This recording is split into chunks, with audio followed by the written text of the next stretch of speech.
All right. Hello and welcome to the Prepare to Compete podcast. Where we talk all things VA disability benefits, real estate, entrepreneurship, and more. Kenneth Davis, how you feeling today, my brother? Man, I'm wonderful. I'm wonderful. Just being blessed to be here, man. Having this great opportunity to speak to everyone here. I know we actually have some breaking news right Mm-hmm. now with some different things that are going on in the service-connected disability space.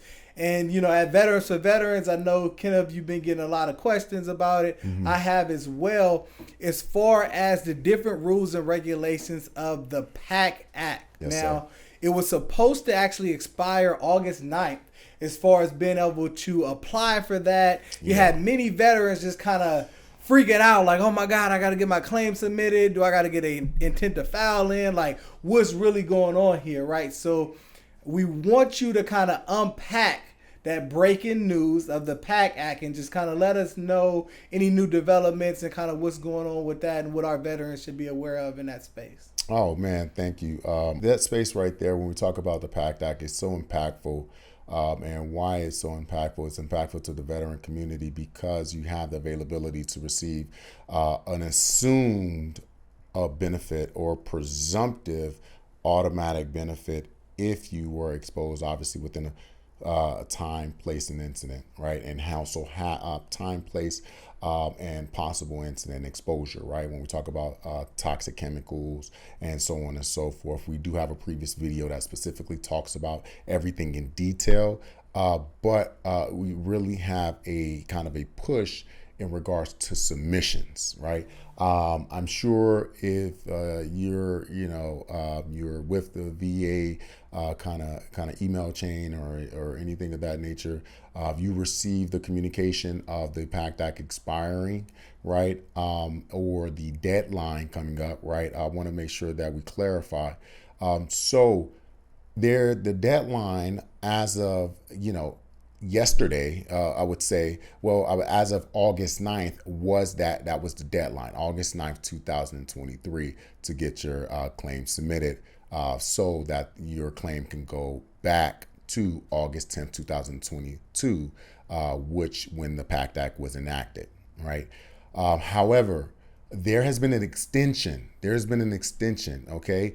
There was some obviously system issues and so on and so forth where some veterans weren't able to get their claims submitted, and some veterans were having issues with the va.gov. So what they did was they actually opened up the deadline and extended it to August 14th. Okay, so now you have up to August 14th, 2023 to submit your either intent to file or your actual claim for the PACT Act. Okay, I'm going to repeat that. You have to August 14th, 2023 to submit your intent to file or your actual claim in regards to the PACT Act. Okay, luckily we have an administration that did take note of all the complications of it. So they were able to come together and make this quick and expedient decision to say, hey, we're going to go ahead and allow a little bit more time for the PACT Act submissions to go through. I think as of now, there's been currently, I believe, close to 500,000 claim submissions, right, in regards to that over the last year in regards to just the PACT Act alone. Okay, so that's huge. There's also been a number of claims actually that were decided upon. Okay. So approved in regards. But we can talk about those numbers a little further, and I want to talk a little in detail amongst that. But again, this is mainly for the deadline extension. I want you guys to be very aware of the deadline extension. August 14th, 2023. Okay. That's the date. Absolutely. Great. So now what we want to make sure the veterans understand is that you said you just need to have your intent to file in by that date, right? So you don't actually have to file your claim by that date, but you can, right? So yeah. Make sure that they, I guess, understand the difference with that. Obviously, we have a video regarding fully developed claims and that process, but what we don't want veterans to do is try to rush the process, get a claim in by the 14th, which is less than a week away, and are not prepared to do so. If you're not ready to submit your claim by the 14th, you don't have to. You just have to get that intent to file in, correct? Yes, sir. So you're exactly correct. So how it works is that you want to go ahead and submit your intent to file or your claim, right? Say, for instance, if you're a veteran, you can be a Gulf War veteran, Desert Storm, with a diagnosis or two, right? But you're just not exactly ready to submit your claim. You may not have your current diagnosis. You may not have the actual statement ready for to corroborate your time and place in service and so on and so forth. There may be a number of things, right? So what happens is what I would recommend is put your intent to file in. Submit your intent to file, and submitting intent to file is not as difficult as you like. If you need any assistance, you definitely can give us a call. We can assist you. But by submitting your intent to file, which can be faxed, mailed, or done online, which recommendations you should do online. But with that, you can go ahead and collect that information, have it submitted, and then at that point, you're having that time to gather everything that you need. And you only have a year's time frame to do so, okay? Which I think that's more than enough time to gather the documentation that you need. I understand that we're all busy, right? But we want to make this a priority. It should be a priority, and it should be a priority in a veteran's life to earn their benefits. To gain or get their benefits from the government that was awarded to them. Absolutely. Okay. And then what I want to also make sure that they understand regarding that is that, okay, so now I served during a particular period, right?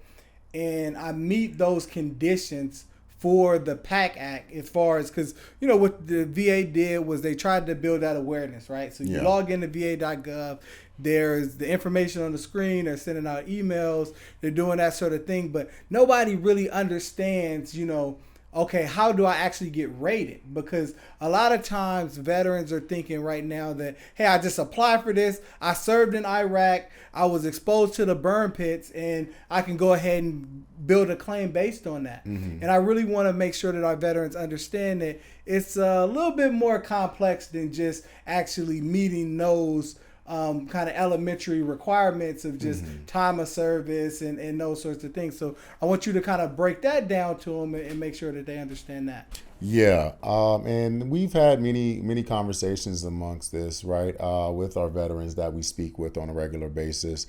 It is not something that is just you're automatically going to be approved, right? That's what everyone thinks. Submit the claim, you're going to automatically be approved. Just wait on it. That's not how it works, right? Obviously, you must meet minimal criteria, right? Everyone has to meet minimal criteria. Minimal criteria would be a time and place in service that is in the PACT Act itself, okay? Having a diagnosis, okay? Having a diagnosis that, again, that is within the PACT Act itself, okay? And then after you meet that criteria, it must be verified, right? Verifiable service on the exposure to toxins and herbicide agents, different things of that nature. And then from there, at that point, there's still an evaluation process, right? Just because you are rated and approved in PACT Act does not mean you're going to be approved and receive a compensable decision. And what I mean by that, you may not receive an increase in your disability benefits. Okay, so that's something that most people need to take aware of. If you look at the PACT Act diagnosis, please check out our previous video of the diagnoses that are required. If you meet those criteria in regards to the diagnoses, what happens is many of those diagnoses are pretty severe, right, on the spectrum. Many are cancers of mostly cancers of that is related to respiratory issues, brain or head cancers, neck cancers, reproductive cancers, so on and so forth. You can actually check below and we'll have the list of diagnoses for you, which again, that you can review as well. But there's also things such as asthma, right? Having those respiratory issues, respiratory conditions, those respiratory conditions, when we're talking about a scale of what you can receive, possibly based on the severity of your respiratory condition, you can either receive 0%, 10%, 30%, and so on. It's based upon the actual diagnoses that you have. So to be very frank with you, we've seen a lot of veterans, plausibly get their claim approved with a lower, either compensable of 10% or 0%. And that's not saying all veterans are going to receive that. It's going to be based on your current health situation and so on.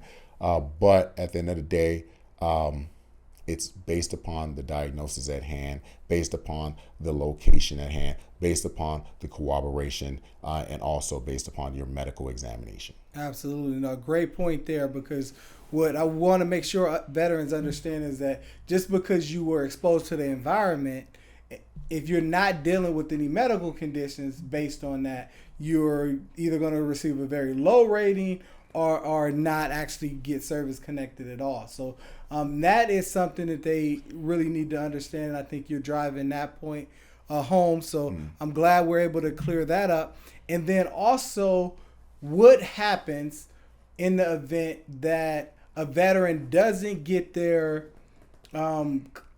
intent to file in by August 14th, right? Yeah. Great question. I just think I think it was a little how should I say, clarity wasn't provided as much amongst that, right? When we think about the PACT Act, they think I think everyone is thinking, hey, if I don't submit my claim before this time frame, that it just goes away, right? Listen, it's not going to go away. It just doesn't magically go away. It is just specifically if you submitting your claim by the deadline of August 14, 2022, you're going to have the availability to receive your compensation or your claim that which have been approved an effective date all the way back to the August 10th, 2022. All right. However, when we're talking about, the PACT Act and any type of disappearance, well, it's not. It's not. These issues are still going to be presumptive. That's kind of put into law, right?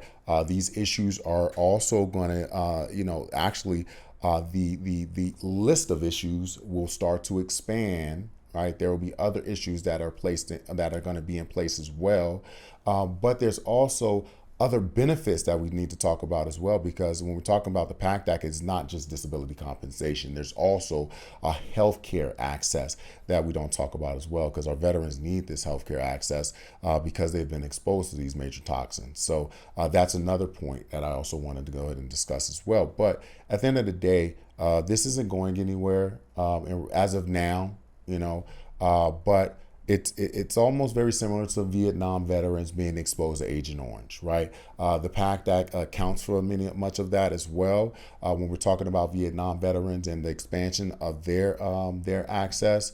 However, when we're talking about specifically the PACT Act, it's not going anywhere.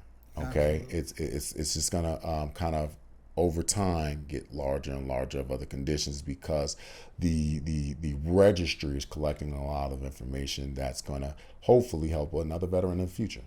Absolutely. So if you want to receive the most back pay for your PACT Act conditions, August 14th, 2023, get that intent to file submitted, or submit that fully developed claim by that time. You'll lock in the maximum amount of back pay if you're able to do it by that day. Man, Kenneth, great content on the PACT Act. So we definitely want to make sure our veterans are aware of what's going on with that, and just kind of close out with just any other details that they need to know regarding the PACT Act and getting those claims submitted and are doing different things that way. Yeah, man. So, there again, we talk so much negativity in regards to what the VA has done, and the our government and such. Well, again, with those technology issues that they were stumbling upon about veterans getting, not being able to access their VA.gov or their intent to file or so on and so forth. I mean, we have to give some kudos to them being able to extend the submission date, right?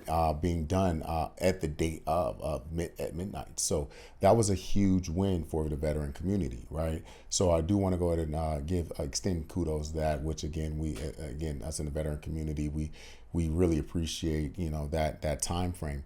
But also, we also want to take notice that, when we talk about the PACT Act, again, it's a lot of veterans that were harmed, exposed, or having issues, right? There's been, I think, there's about 786,000 claims that's been already, again, received, right? When we're talking about the Department of Veterans Affairs, 786,000. Right. And with that statistic, we also want to know that, again, that there's been about 435 that has actually been, again, pretty much processed. Right. 435,000 that have been processed. But then we also, when we talk about those numbers as well, there's also about 386 that actually have been approved. And we were talking earlier, when we were talking about approvals, we also want to be kind of cautious amongst the statistics and what they're stating. What is it stating? I would love to know kind of the analytics on, though they're being approved, what is the average approval decision?